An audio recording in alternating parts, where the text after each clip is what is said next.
The rag in Amaka's hand slid to the floor.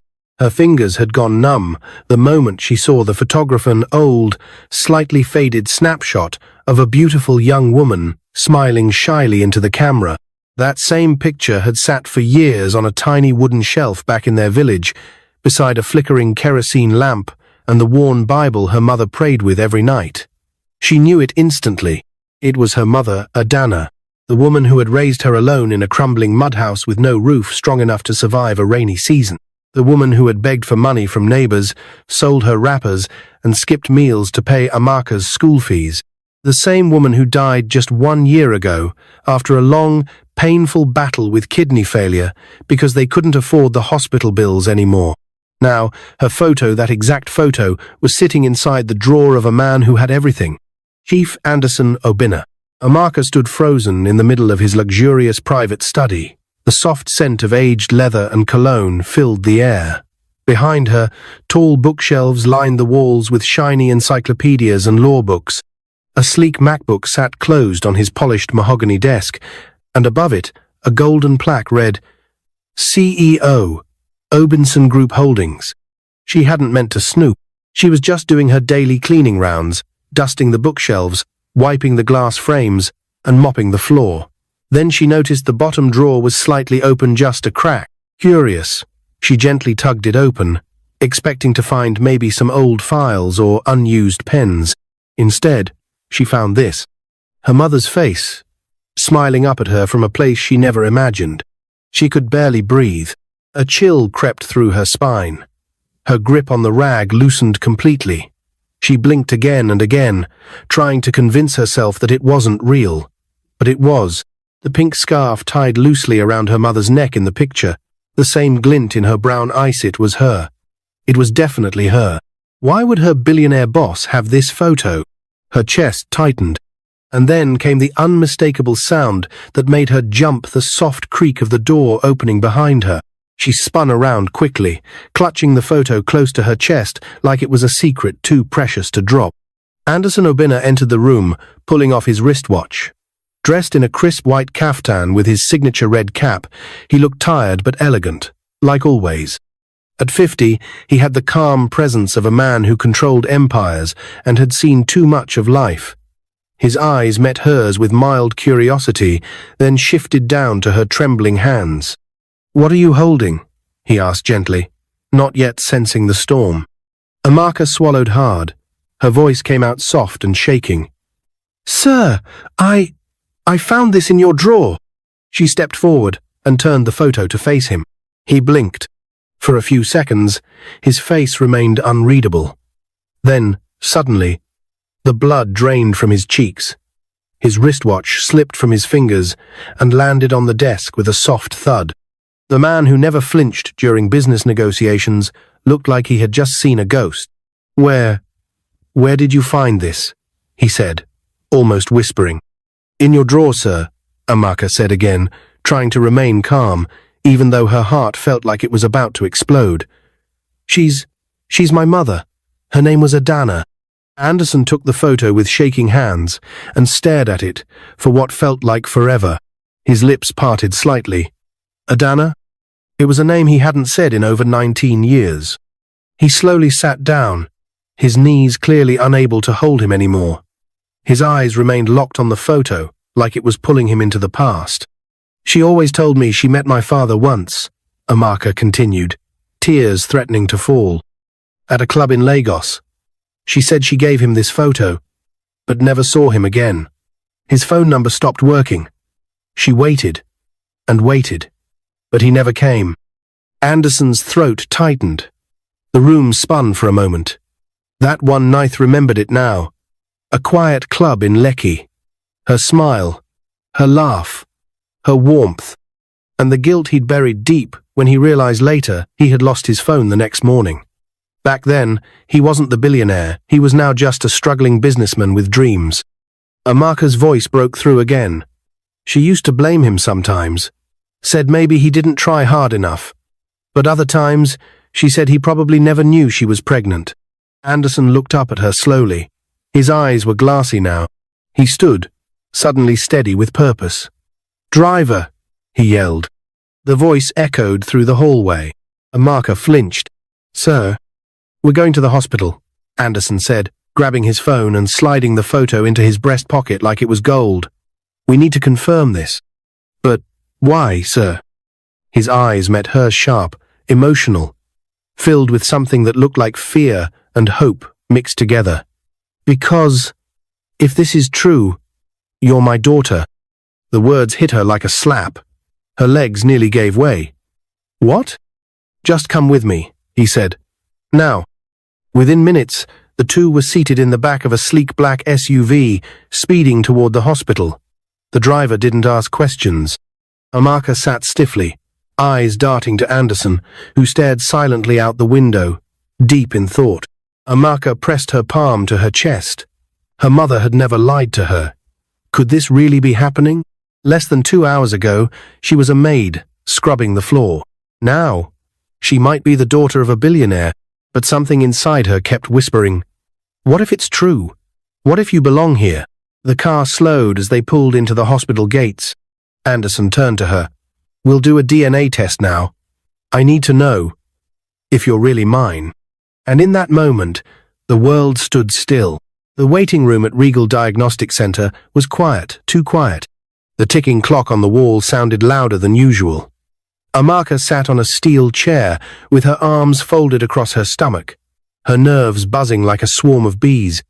Every second felt like a lifetime. Her maid uniform looked out of place in this clean, white, modern space filled with people in suits and designer clothes. Anderson Abinner paced the floor in front of her, his red cap now tucked under his arm. His calm, polished look had faded. He looked like a man caught between the past and the present, between regret and hope. Neither of them spoke. The nurse had taken their samples already, a cheek swab from each of them. The test didn't take long, but the wait? That was the longest part. Amaka's eyes dropped to her trembling fingers. She kept thinking about her mother, Adana. She had so many questions. If Anderson really was her father, why hadn't fate brought them together sooner? Why now, after her mother was gone? Would Adana have forgiven him or blamed him? Suddenly, Anderson stopped pacing. He turned to her. "You said she died last year?" he asked softly. Amaka nodded without looking up. "Yes, sir. Kidney failure." He sat beside her, slowly. "I'm sorry. I should have done more." She turned toward him, her eyes guarded. "She waited for you, you know. Even when she was sick. She still believed maybe one day you'd show up." Anderson blinked quickly, fighting back the sting in his eyes. "That night, I didn't know she was pregnant. I lost my phone the next morning. I didn't even remember her name fully until I saw that picture. I kept it all these years. I couldn't forget her." Amaka didn't say anything. She wasn't sure if she believed him or if she wanted to. Just then, the door creaked open. A young lab technician stepped in with a brown file in hand. He scanned the room, then walked toward them. "Chief Anderson Abinner?" he asked politely. "Yes," Anderson answered, standing up. The man handed him the file. "Your results, sir. You're free to go through them. A doctor will be available shortly if you need further explanation." Anderson took the envelope slowly. The room fell quiet again. Amaka stood up, heart pounding. She was afraid to breathe. With trembling fingers, Anderson opened the file. His eyes scanned the paper. Then he paused. His mouth fell open slightly. Amaka's heart stopped. "What does it say?" she whispered, stepping closer. Anderson turned the paper toward her, his hand shaking. At the top, it read in bold black letters, "Paternity result. Positive. Probability of paternity. 99.999. Amaka gasped. The world blurred around her. Her hand flew to her mouth, and the tears she had been holding back came rushing like a flood.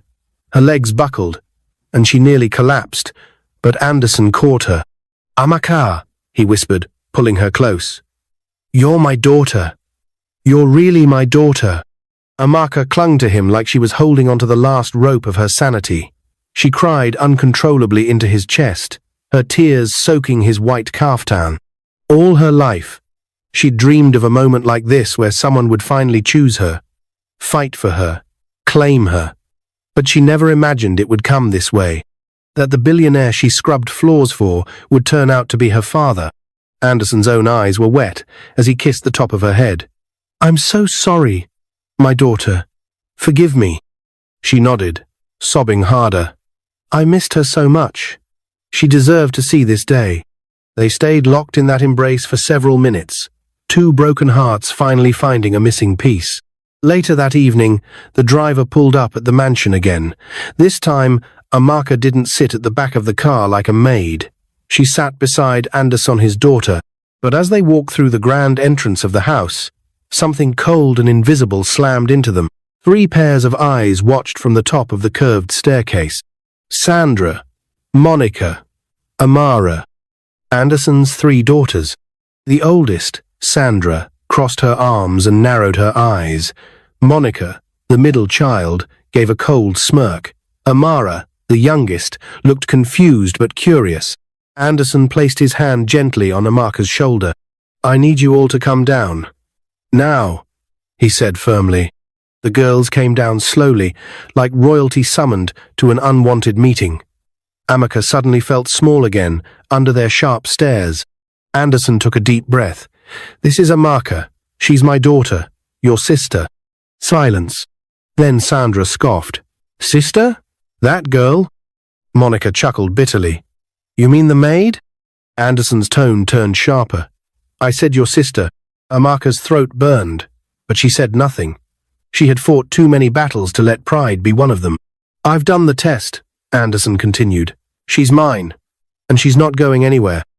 Amara, the youngest, looked between them nervously. "But Daddy, how?" "It's a long story," he said. "But what matters now is that she's part of this family." Sandra stepped forward. "No, she's not. We don't know her.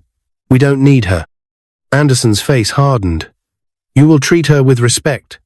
Whether you like it or not, Amaka is your blood.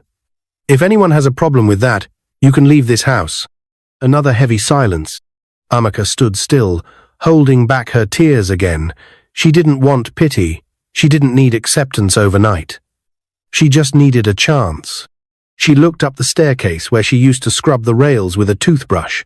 Now she was walking up those same steps not as a maid but as his daughter. That night, as she sat alone in her new room with a soft bed and her own mirror, Amaka stared at her mother's picture again and whispered, "Mama, I found him. You were right to believe." But she also knew the road ahead wouldn't be easy, especially with 3 angry sisters who didn't want her there. And so, while the truth had brought her a father, it also awakened a war. The morning sun poured into Amaka's new room, lighting up the golden curtains and the soft cream walls. But even the beauty of her surroundings couldn't ease the weight in her chest. This was her room now. A week ago, she was scrubbing floors, mopping bathrooms, and sleeping in a tiny room near the servants' quarters. Today, she had a wardrobe filled with new clothes, a bed softer than anything she'd ever imagined, and a billionaire father down the hall. And yet, she had never felt more out of place. The house was quiet, but not peaceful. The air was thick with cold glances, whispered conversations, and doors that quietly clicked shut when she passed. Her half-sisters made no effort to hide their anger. Sandra ignored her completely. Monica sneered each time they crossed paths. And Amara, the youngest, watched her with a mix of confusion and fear, as though Amaka had stepped out of a nightmare their father had hidden from them.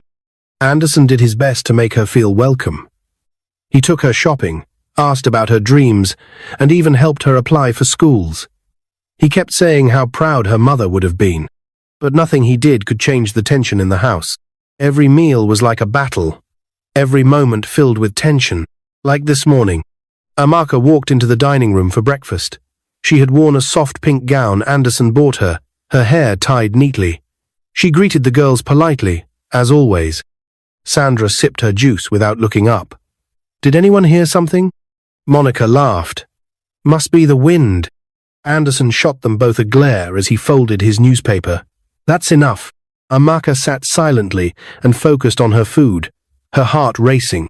"I still don't understand why she's here," Sandra said, dabbing her lips with a napkin. "She's not even one of us." She's my daughter, Anderson replied firmly. That makes her one of you. Your maid was your daughter, Monica said with a cruel smirk. That's a new one. Monica, he warned. It's okay, Daddy, Amaka said quietly, putting down her spoon. You don't have to defend me. I'm used to eating alone. She stood up, pushing her chair in gently, and turned to leave the dining room. But before she stepped out, Amara's voice stopped her. You wanted to be a doctor, right? Amaka turned, surprised. Yes. Since I was little. Amara looked away shyly. My tutor has extra chemistry books. You can borrow them, if you want. Monica's fork dropped with a loud clang. Amara, but Anderson smiled. Thank you, Amara, Amaka whispered, blinking back tears. That afternoon, Anderson sat in his study, looking at old photos. There was one of his late wife, one of his 3 daughters when they were toddlers, and now, beside them, he placed the photo of Adana. Her gentle smile still stirred something deep in his chest. He had failed her. He had failed them both. A knock came on the door. Come in. It was Sandra. I want to talk, she said, folding her arms. He gestured for her to sit, but she remained standing. I don't hate her because she's poor, Sandra began. I hate that you hid her from us. I didn't know about her, Sandra, I swear it. I don't believe you, she said coldly. And even if it's true, she's ruining everything. Our family was fine before she came. Anderson stood slowly. Our family was never complete without her. Sandra's eyes narrowed. So, she gets everything now? What next she takes Mum's place? Anderson's voice shook. No one will ever replace your mother. But Amaka deserves to be loved, Sandra. She's my child, just like you. Sandra turned and walked out without another word. Anderson sighed deeply. He knew this wouldn't be easy. But what he didn't know was that something even harder was coming. Meanwhile, Amaka sat in the garden behind the house, flipping through one of Amara's borrowed chemistry books. Her mind wandered. She missed her mother. So much. And she missed her old life, even with all the pain, because at least then she knew where she stood. Here, everything felt uncertain, temporary. A shadow fell over her page. She looked up. It was Monica. I see you're already making friends, Monica said, arms crossed. I'm just studying. Let's not play games. We both know you don't belong here. Amaka stood, her voice steady. Maybe I don't, but I'm here now, and I'm not leaving. Monica took a step closer, her eyes sharp. You think this is a fairy tale? That you'll get the riches, the name, and the family? I don't want your riches. I just want a chance. Monica smirked. We'll see how long you last. She turned and walked away, her heels clicking against the tiled path. Amaka sat back down, her hands trembling slightly, but her resolve had only grown stronger. Later that night, as the house went quiet and the staff retired to their quarters, Amaka tiptoed down the stairs. She entered the kitchen and sat alone, a cup of warm water in her hands. She couldn't sleep. She stared out the window at the moon and whispered to the stars. I don't know why this is happening now, Mama. I wish you were here. I wish you could see me. Suddenly, a deep voice spoke from the doorway. She is seeing you. Amaka turned sharply. It was Anderson. He walked in, wearing his robe, and sat beside her. She would have been so proud of you. Amaka nodded, fighting tears. I'm scared. Of what? That they'll never accept me. That I don't belong in this world. Anderson reached over and held her hand. You belong here. You belong with me. And I will never let anyone push you out of this family. Amaka finally let herself cry. Not the quiet tears of fear, but the healing tears of a girl who had carried too much pain for too long. And in that moment, father and daughter sat together in silence, two souls finding peace in each other. But just as things were beginning to heal, a new problem was already brewing. A letter would arrive the next day, one that would threaten everything Amaka had just begun to hope for. The mansion's morning was unusually calm. Birds chirped softly outside the tall windows, and sunlight filtered gently into the hallways. For the first time since Amaka discovered the truth, the air didn't feel as heavy. Amara had started asking her questions about village life, and Anderson had promised to help her apply for the next medical school entrance program. Even Sandra had stopped throwing sharp words at every turn. It was slow progress, but it was something. Until the letter arrived. Anderson was finishing his tea in the study when his personal assistant walked in, holding a cream-colored envelope sealed with a wax stamp. "Sir," the assistant said, lowering his voice, "this was delivered by hand. No sender name." Anderson frowned, took the envelope, and gently tore it open. As he read the contents, his fingers tightened around the paper. His face darkened. His eyes grew still. Then, without a word, he stood up, walked to the door, and called out, "Amaka, come to my study, now." Amaka had been reviewing anatomy flashcards in her room. When she heard her father's voice, she rushed downstairs, heart pounding. He never shouted. Not like this. She entered the study. "Daddy?" He looked up at her, eyes heavy. "Sit down." She obeyed, confused. He handed her the letter. She took it, unfolded the page, and began to read. Her breath caught. It was a typed letter short, cruel, and unsigned. "A word of caution, Chief Anderson. You've let a gold digger into your home. That girl is not who you think she is. We know where she came from and what her mother was. It won't take long before the public knows too. She's here to ruin you." There was no name, no signature, just venom. Amaka stared at the paper, her hands trembling. "Wauho sent this." Anderson exhaled slowly, staring into space. "I don't know. She called my mother. A gold digger?" Amaka said in disbelief, tears forming. "I've had enemies all my life," Anderson replied. "But this is someone inside the circle, someone who knows too much." Suddenly, there was a knock on the door. It was Monica. She stepped in, acting surprised. "What's going on?" Anderson's eyes narrowed. "Did you write this?" Monica blinked. "What? Me?" "Don't lie to me," he said firmly. "I didn't write anything," she replied, lifting her chin. "But maybe whoever did just told you the truth you didn't want to hear." Amaka stood up, her voice shaking. "Why are you doing this?" Monica stepped closer. "Because this is our life, our family. And you're a stranger. You think just because you came in with a sad story, we'd roll over and call you sister?" "I never asked for anything," Amaka cried. "You got everything. A room, new clothes, Dad's attention. Do you know how long I worked to prove myself in this house?" "She's your sister," Anderson thundered. "DNA confirmed it. Blood confirmed it. Your bitterness doesn't change that." "Blood?" Monica snapped. "Then why did Mom suffer alone, raising 3 daughters, while you forgot about some girl in the village?" Anderson froze. Monica turned to Amaka. "You're not the only one with scars." She stormed out.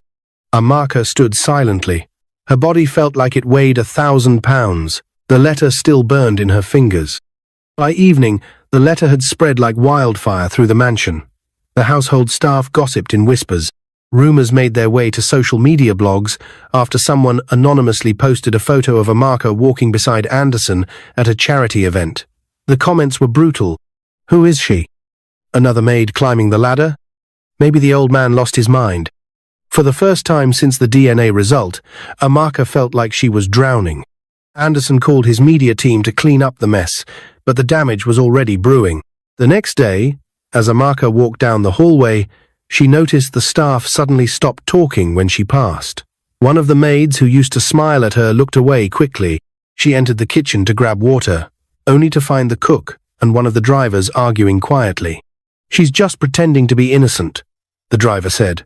"All this, my mother died, I'm suffering story now, see? She's living like a princess." "Shh, she might hear you." "I don't care," the driver snapped. "What if she's lying about everything?" Amaka stepped back slowly and quietly left the kitchen, her throat tight. That night, she didn't join the family for dinner. She stayed in her room, curled on the bed, staring at her mother's photo on the nightstand. "Mama, is this what you wanted for me?" she whispered. "I don't belong here."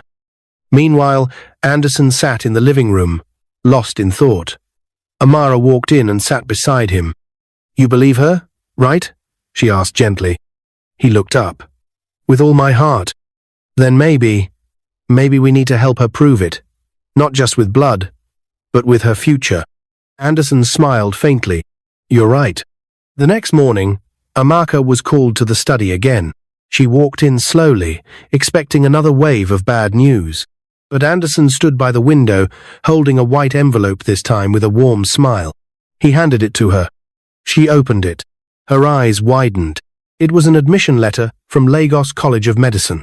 She looked up in disbelief. "But I didn't even finish my application." "I did," Anderson said with a wink. "I made a call. They reviewed your previous grades and exam scores. You start next semester. All fees covered." Amaka couldn't speak. Her mouth opened, but no words came. Then the tears fell. She rushed into his arms and hugged him tight. But deep down, a part of her still wondered, if someone was willing to write that letter, what else were they willing to do to destroy her?